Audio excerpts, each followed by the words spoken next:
My name is Hope Yankee. My husband is Beverly Yankee, and our farm is now called Wilding Woolly Farm. We live at the base of Bald Knob Mountain on a 200-acre farm south of Mathias, and we are happy to say that this is the beginnings of the Lost River watershed. At the moment, Bev and I, in our mid-70s, are committing this farm to strictly a conservation effort, in part to make sure that we can protect the Lost River watershed and the pristine environment that we've been able to produce here over the course of 45 years. It started out as a major sheep operation. At one time we had 200 sheep, and from there we turned it into a dyed wool and wool business, and in part because I am trained as a dye chemist.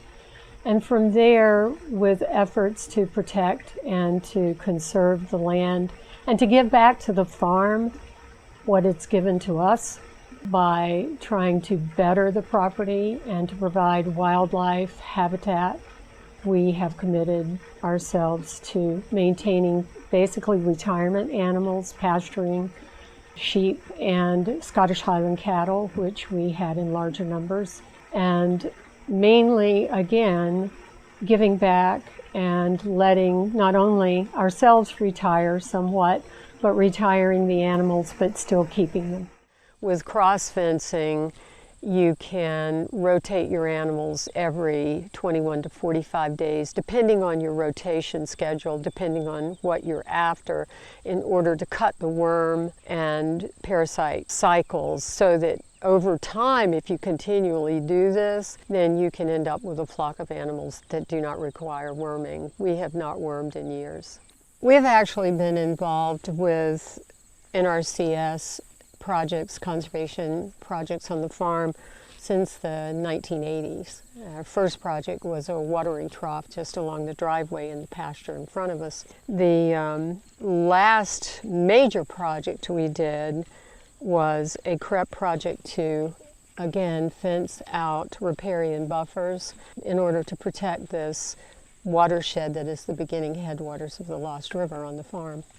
This CREP project was begun in 2022.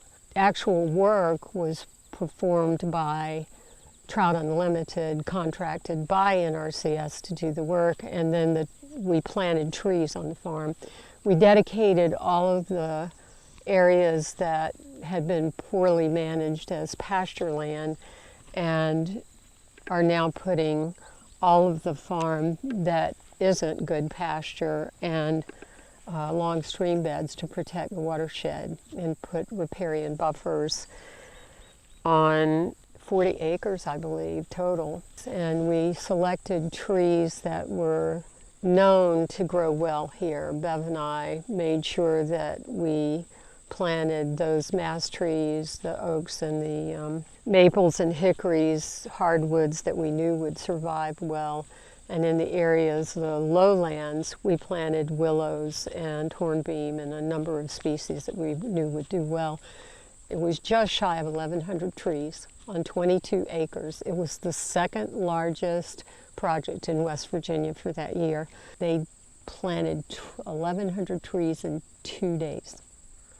It was phenomenal. Part of the CREP project, and also in conjunction with some design work by Trout Unlimited, we did streambed restoration work that, again, was a continuance of this riparian buffer fencing down on the area of the stream bed where the confluence comes together and goes down the field that's along our driveway. We had a backhoe come in and build 2 3-tiered sections so that the stream will pool, hopefully to provide even greater habitat. This tributary never dries up.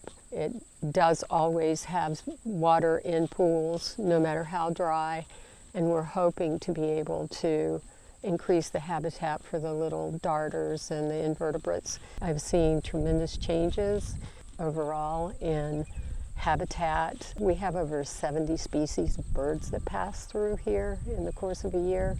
We have over 40 species of butterflies. So we're working strongly with the Kakapan and Lost River Land Trust. We will be establishing a conservation easement on the farm by the end of this year that will in fact protect this farm into perpetuity as a sanctuary. If I can be an inspiration by recognizing that this is a valuable piece of property, that land in and of itself is a valuable resource, that water is a valuable resource, that clean air is a valuable resource. If I can just affect one person, then I will have done my part.